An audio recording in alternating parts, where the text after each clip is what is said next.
Hors de la départementale qui va de Guéret à Châteauroux, à l'entrée de Glény, juste en face d'un énorme radar, on y trouve une brocante du genre de celle des gens heureux.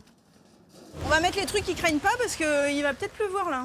À la tête de ce bric-à-brac, Elsa, qui va et qui vient. Et un peu plus loin, sa compagne, Cathy, propriétaire de cette belle boutique depuis fin juillet. Elles s'entendent à merveille avec Didier, l'ancien gérant, qui s'inquiétait de ne pas pouvoir trouver de repreneur. C'est désormais chose faite avec un nouveau style.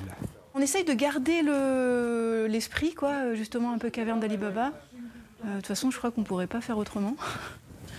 Mais petit à petit, on va mettre un autre goût, ouais. D'ailleurs, Didier, il faut bien le dire, est très content de ce nouvel état d'esprit, toujours prêt à donner un coup de main. Voilà, faut enlever toute la colle. Avec quoi t'enlèves la colle, là, comme ça? Un ciseau à bois, faire gaffe de pas... Ah, au ciseau à bois?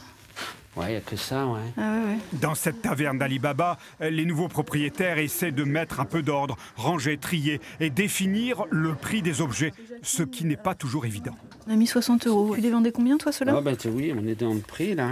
C'est pas abîmé du tout, hein. Non, il est nickel. Et puis t'as vu le décor, je le trouve super beau. Oui, il est beau. Mais par-dessus tout, ce qu'ils aiment, ces trois-là, c'est l'objet, le toucher, le sculpter, comme une fascination, une curiosité qui est la base du métier. Le premier truc que tu nous as dit, c'est est-ce que vous vous intéressez à plein de choses? Oui, il faut être curieux, s'intéresser à tout. S'intéresser aux objets, aux gens aussi, parce que c'est un métier de contact avant tout. Et ouais, c'est primordial de s'intéresser à tout. Ce n'est pas encore affiché, mais ce petit commerce bien sympathique va s'appeler la brocante du radar, histoire de flasher plutôt que de l'être.